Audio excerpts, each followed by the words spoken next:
Igrejas de parede preta. É pecado? Convém?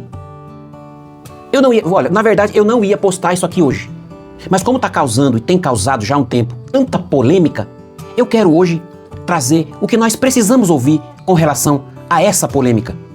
Parede preta, muitas pessoas estão aí abrindo seus ministérios, estão até antigos, algumas igrejas, alguns ministérios antigos, estão pintando suas paredes de preto. Mas vamos para a Bíblia? Vamos começar pelo culto. Vamos usar um pouquinho de inteligência. A visão do Espírito Santo em nós. Vamos lá. O que a Bíblia exige do culto? Na hora de prestar culto a Deus. Vamos lá. Pregação sobre santidade. Pregação sobre salvação. Salvação dos perdidos. Salvação até dos que estão na igreja que às vezes estão fracos. Tudo isso compõe a mensagem, o que a Bíblia exige do pastor, dos mensageiros, dos ministros de louvor, enfim. O que mais? Oração. É exigido pela Bíblia que haja oração no culto. Que haja a presença de Deus no culto através da nossa invocação ao Senhor Deus. O que mais? Orientação a ter fidelidade à leitura e à obediência da Bíblia. O que mais a Bíblia exige de um culto? Louvor, discipulado. Adoração em espírito, em verdade, como Jesus disse em João 4:24. Então, vamos fazer uma coisa, vamos usar a cabeça aqui hoje. Vamos unir esse conservadorismo, tá? Essas igrejas de parede preta e a modernidade. Vamos chamar hoje de as demais igrejas, não é? As mais antigas, de igrejas de paredes brancas. Vamos diferenciar dessa forma. Então, vamos lá. A modernidade, parede preta, tá bom?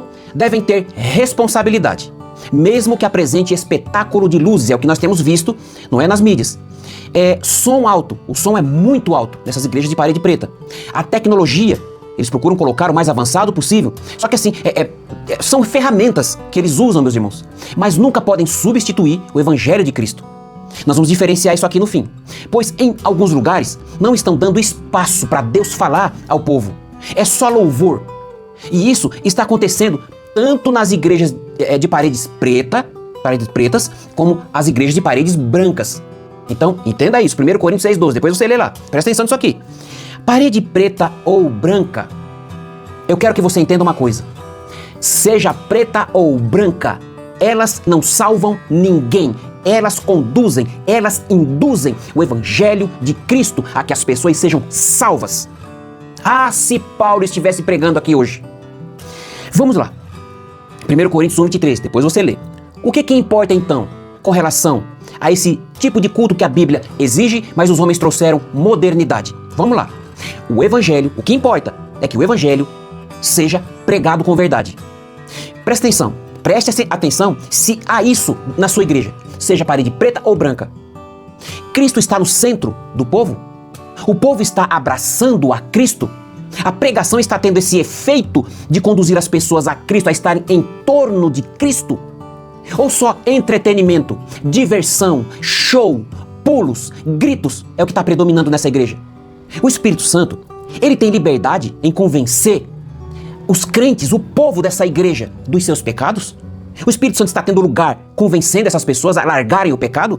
Estão pregando contra o adultério, contra a fornicação, onde os namorados muitas vezes se relacionam sexualmente e o líder, ele está atentando a isso e ensinando o que é fornicação, o que é o sexo antes do casamento?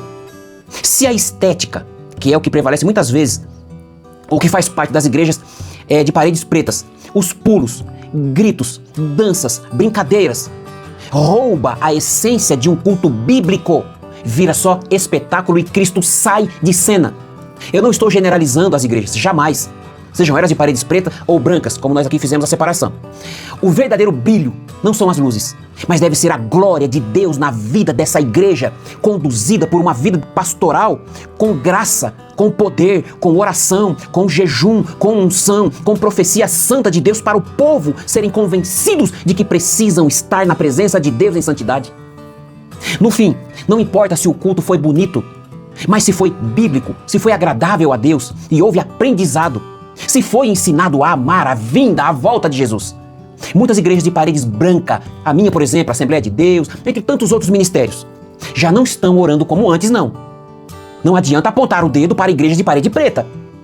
É importante cada um fazer a sua autoanálise e cuidar de si próprio. Porque nas paredes pretas estão pregando Jesus.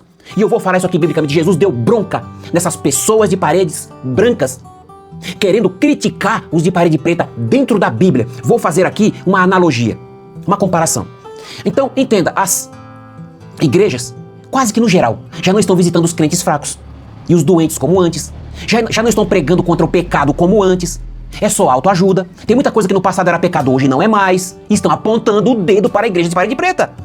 Eu sou da Assembleia de Deus, para que todos saibam. Não socorrem os necessitados, e nem há interesse nisso. E o evangelho já não é referência principal, e sim seus próprios interesses. Então, se a parede é preta ou é branca, Cristo tem que ser o centro. Caso contrário, é só show e espetáculo de luzes e palavras de autoajuda, e isso não salva ninguém dos seus pecados. Só escraviza ao entretenimento, diversão, e não conduzem o evangelho real às pessoas. Portanto, o pecado não está na cor da parede, se é preta, branca, amarela, ou seja lá qual for a cor. Se pregam o evangelho puro, que salva, é o que importa. Os discípulos repreenderam, guarde isso aqui que eu vou falar. Isso aqui foi profundo que o Senhor me deu na hora que eu estava meditando nessa mensagem. Os discípulos, eles repreenderam um homem que estava expulsando demônios, mas não eram do grupo dos discípulos. E veja o que Jesus disse. João, ele disse: mestre, nós vimos um homem expulsando demônios em teu nome, e nós procuramos impedi-lo. Repreendemos ele, mestre, porque ele não estava junto na nossa igreja, junto com o nosso grupo. Ah, irmãos, olha a lição de Jesus aqui, paredes pretas e brancas. Não impeçam este homem de pregar, disse Jesus. Ninguém que faça um milagre em meu nome pode falar mal de mim logo em seguida, pois quem não é contra nós está a nosso favor. Ou seja, igrejas de parede preta, branca, amarela, verde, seja lá qual for a cor, deixem falar de Jesus, pois estão, de alguma forma, espalhando o evangelho de Cristo. Não os impeçam. Cada um cuide da sua vida, cada um cuide do seu trabalho, cada um cuide da sua igreja. E não fique apontando para a igreja, cor de igreja. Mas preste atenção no evangelho que está sendo pregado lá dentro. Eu quero que você entenda, naquele dia, o justo juiz dará a cada um segundo as suas obras, segundo o seu trabalho. Não impeçam a obra de Deus, como disse Jesus. Pois Jesus disse: quem é por mim, não é contra mim. Me segue e compartilha. Deus te abençoe.